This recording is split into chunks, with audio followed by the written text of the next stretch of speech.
Saya punya cita-cita, saya ingin membangun pasar untuk para petani di Tabanan. Pendapatan pemerintah dari sektor pertanian itu hanya dari pajak tanah, industri kopi, industri coklat. Bayangkan, jika industri-industri itu kita bangun di Tabanan. Niki wenten paket Pandi Budi. Oke, Turah, pagi-pagi ini ganteng sekali. Turah mau kemana nih, Ki? Ya, pagi ini saya ada rapat dikit. Rapat dikit apa rapat banyak?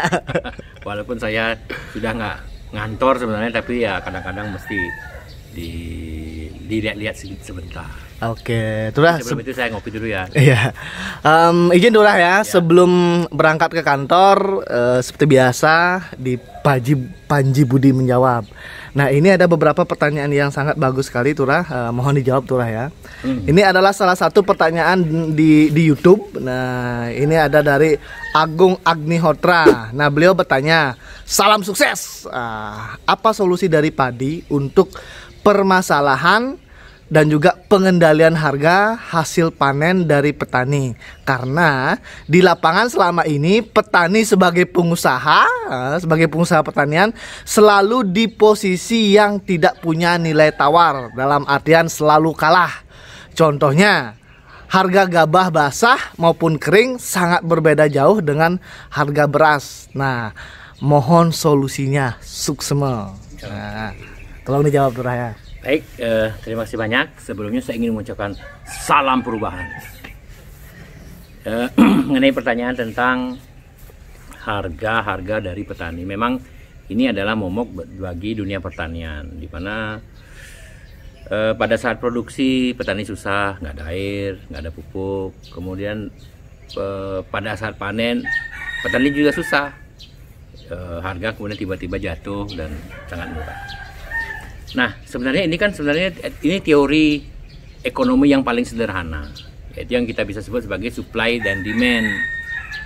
Nah, itu adalah sudah hukum alam.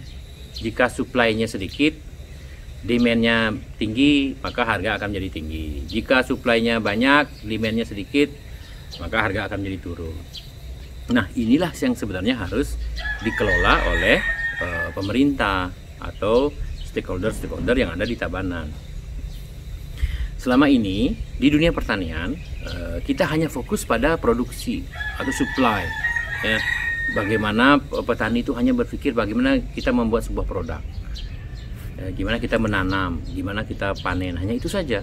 Nah, sementara tidak ada atau sedikit yang kemudian memperhitungkan masalah demand. Ini pemerintah selama ini mungkin fokus pada produksi, tapi lupa pada demand. Jika nanti saya menjadi, pada saat saya nanti menjadi Bupati Tabanan, saya akan memikirkan pertanian ini dari hulu sampai hilir. Dari hulunya itu adalah air, tata kelola air, infrastruktur pengairan, kemudian pupuk, bagaimana supaya petani bisa mandiri untuk membuat pupuknya, karena dengan petani bisa mandiri pupuk, maka kos bisa diturunkan. Kos yang tinggi itu kalau kita membeli pupuk dari luar, kosnya pasti tinggi. Kemudian bagaimana kita membuat bibit yang berkesinambungan. Berikutnya adalah bagaimana mengawal petani, mendampingi petani agar mereka bisa berproduksi secara efisien. Nah, dengan begitu petani mempunyai margin yang bagus antara kos produksi dengan harga jual. Nah, yang berikutnya ada yang paling penting adalah bagaimana pemerintah bisa menyediakan pasar untuk para petani. Karena kalau pasarnya sudah terjamin cukup banyak, petani hanya konsentrasi pada bagaimana dia berproduksi. Saya punya cita-cita, saya ingin membangun pasar untuk para petani di Tabanan. Yang pertama, saya akan membangun satu buah pasar physically market. Yang kedua adalah kita membuat pasar virtual yang memang sedang tren pada zaman ini. Nah, pasar yang pertama itu adalah kita akan membangun yang namanya pasar induk pertanian. Selama ini pendapatan pemerintah dari sektor pertanian itu hanya dari pajak tanah, dari transaksi ekonomi atau pajak restribusi dari transaksi ekonomi sangat sedikit. Kenapa? Karena kita tidak punya pasar. Jadi pada saat petani panen, petani hanya menunggu di tempatnya atau di rumahnya atau di kebunnya, menunggu pembeli yang datang, sehingga pembeli yang datang ini transaksinya tidaklah bisa dicek oleh pemerintah, apalagi kemudian di sana ada pajak jual beli, tidak ada. Sehingga kemudian petani sangat tergantung dari si pembeli ini. Pembeli inilah yang menjadi berkuasa menentukan harga pasar, harga dari produk itu. Ini kita bisa anggaplah ini yang datang ini tengkulak atau pihak ketiga. Pihak ketiga ini bisa dengan semena-mena menentukan harga. Karena apa? Karena petani tidak berdaya, dia hanya menunggu. Itu pasif sifatnya, penjualannya bersifat pasif, tidak aktif. Nah, ketika kita punya pasar induk gitu, pasar induk, petani dengan mudah bisa mengakses pasar ini. Pasar ini tentu haruslah kita desain supaya pasar ini bisa menjadi besar. Menentukan pasar ini yang pertama adalah tempatnya harus tepat, yaitu di mana tempat Tabanan ini beririsan dengan Sarbagita. Kalau saya punya pemikiran itu pasar induk pertanian ini kalau tidak di sebelah baratnya Mengui atau perbatasan Mengui, ya perbatasan dengan Canggu. Nah, jika di sana ada pasar induk, pada saat nanti pariwisata sudah berjalan normal, maka konsumen akan bisa segera mencari pasar itu dengan dekat, cepat, sehingga pasar ini akan menjadi sangat bergairah. Yang kedua, seluruh produk-produk yang datang dari Jawa, dari luar Pulau Bali, itu kan akan masuk ke pasar induk dulu. Nah, sehingga jika transaksinya ada di pasar induk, paling tidak pemerintah Tabanan bisa memungut retribusi. Syukur-syukur kita bisa mendapatkan pajak penjualan dari transaksi ekonomi berbasis pertanian tersebut. Nah, yang kedua, kita harus bangun industri pertanian. Nah, ini adalah demand yang kita ciptakan. Demand ini bisa dibangun dari industri berbasis pertanian. Contoh, jika ada pabrik pengemasan sayur, ada pabrik kecap, ada pabrik saus, ada pabrik jus tomat, ada pabrik jus manggis, ada pabrik minuman yang lainnya, ada pabrik jamu yang berbahan herbal, kemudian ada industri kopi, industri coklat.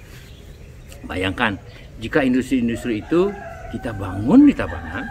Industri tidak mesti dalam artian itu pemodal asing yang besar datang ke sini membuat pabrik, enggak. Industri itu kita bisa bangun dari masyarakat Tabanan sendiri. Industri rumah tangga, industri kecil, industri mikro gitu.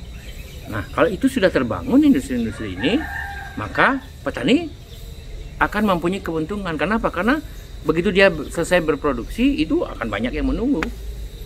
Saya yakin jika industri dan bisnis pertanian ini terbangun di Tabanan, mereka akan memerlukan banyak raw material, mereka akan membutuhkan banyak produk dari pertanian. Maka petani akan sibuk untuk menyediakan produk untuk industri ini.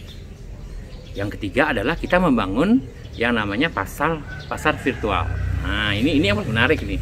Karena ini pasar virtual ini jangkauannya bisa internasional. Kita akan membangun sebuah platform yang bernama Marketplace Tabanan. Marketplace Tabanan ini akan digaransi langsung oleh pemerintah Tabanan. Maksud saya begini, marketplace ini dikelola oleh pemerintah Tabanan, standarnya ditetapkan, produk apa yang bisa masuk dulu ditetapkan, dan pelaku-pelaku usaha UKM yang memasukkan produknya di marketplace Tabanan ini akan didampingi oleh pemerintah Tabanan. Fungsinya adalah bagaimana? Karena kalau kita masuk ke dunia internasional, kita tidak bisa bermain dengan quality. Quality is number one. Konsumen itu mencari quality. Sehingga pemerintah harus menggaransi bahwa seluruh produk yang ada di marketplace Tabanan ini adalah produk-produk yang berkualitas, baik secara manajemen produknya, secara manajemen keuangannya, keberlangsungan usahanya. Sehingga pembeli itu yang datang, yang mengunjungi situs marketplace Tabanan ini benar-benar yakin bahwa mereka ada di tempat yang tepat dan mereka ini bukan scam atau segala macam. Jika itu bisa dilakukan, saya yakin marketplace Tabanan ini akan menjadi sebuah platform yang dicari oleh tidak hanya dunia di Indonesia tapi di seluruh dunia. Nah, itu marketplace ini di sana akan ada kategori produk-produk tabanan gitu kan, ada produk pertanian, ada organic food, ada herbal, ada produk jadi pertanian, ada kopi, ada produk jadi coklat, ada olah-olahan, ada tepung pisang. Bayangkan itu, jika kita punya marketplace, anggaplah ini Alibaba kecil. Jadi saya tahu sendiri karena saya memakai Alibaba dari zaman dahulu. Kebetulan beberapa alat yang saya pakai, beberapa material yang saya pakai itu saya langsung beli di Cina. Nah, saya mencari produksi itu dari Alibaba. Di Alibaba itu kemudian saya tertarik untuk melihat. Saya pikir itu perusahaan itu perusahaan besar, industri seperti di Jakarta itu. Saya berkunjung ke Cina, ke pabrik itu, ternyata itu home industry. Nah, jadi Alibaba ini bisa mengemas seolah-olah bahwa semua produk yang ada di sana itu adalah berasal dari pabrik-pabrik yang excellent. Tapi anyway, walaupun itu home industry, mereka punya standar yang bagus. Nah, marketplace tabanan ini akan membuat seperti itu. Dia akan mensupport UKM-UKM, dia akan memberikan stimulus pada UKM-UKM untuk berproduksi. Pada saat pasar ini, marketplace ini menjadi boom, ini pasar kita di seluruh dunia. Bayangkan kalau produk pertanian tabanan itu dijual di seluruh dunia, apa yang terjadi? Kemungkinan kita akan mengalami kekurangan produk. Nah, kalau kita sudah kekurangan produk, artinya petani sudah maksimal berproduksi, kita bisa membantu saudara-saudara kita yang lain di daerah lain seperti di Jawa, di Banyuwangi, itu tidak apa-apa. Bayangkan kita ini seperti Belgia. Belgia itu tidak punya coklat, tapi dia adalah coklat terbaik di dunia itu ada di Belgia. Bayangkan itu. Kenapa kita kalah? Kita harus bisa membuat produk kopi, produk coklat, produk vanila apapun, cengkeh, herbs. Nah, sekarang herbs itu sangat diminati dan percuma kita membuat produk kalau kita tidak bisa menjual. Makanya pemerintah akan menciptakan untuk memastikan petani bisa menjual produknya dengan harga yang bagus, kita harus ciptakan demand. Di samping kita mengontrol produk supply, yaitu produksi ini, kualitasnya semakin ditingkatkan, kemudian efisiensi produksinya harus ditingkatkan, cost produksinya harus ditingkatkan, itu dibuat lebih murah lagi, sehingga pada saat ke pasar, penetrasi pasar, petani bisa mendapatkan margin yang cukup bagus, yang bisa menjamin kesejahteraan mereka. Kalau dunia pertanian sudah hidup seperti itu, saya yakin semua orang di Tabanan akan beralih ke dunia pertanian. Karena kita tahu dengan ada COVID ini, ternyata industri pariwisata itu ada industri yang paling rentan. Menteri Pariwisata sudah menyatakan bahwa kemungkinan paling cepat recovery pariwisata ini ada tahun 2022. Itu pun kalau vaksinnya sudah ditemukan dan disepakati. Kalau belum bisa lebih panjang lagi. Maka pada saat krisis, siapa yang menguasai food chain, dia akan menguasai dunia. Nah, itulah. Makanya di sini saya menyatakan Tabanan harus dibangun berbasis budaya dan pertanian. Karena dengan berbasis pertanian, kita akan kembali seperti Tabanan yang dahulu lagi, Tabanan yang sejati, Tabanan yang masyarakatnya itu makmur dan sejahtera serta bahagia. Itu yang terpenting. Terima kasih.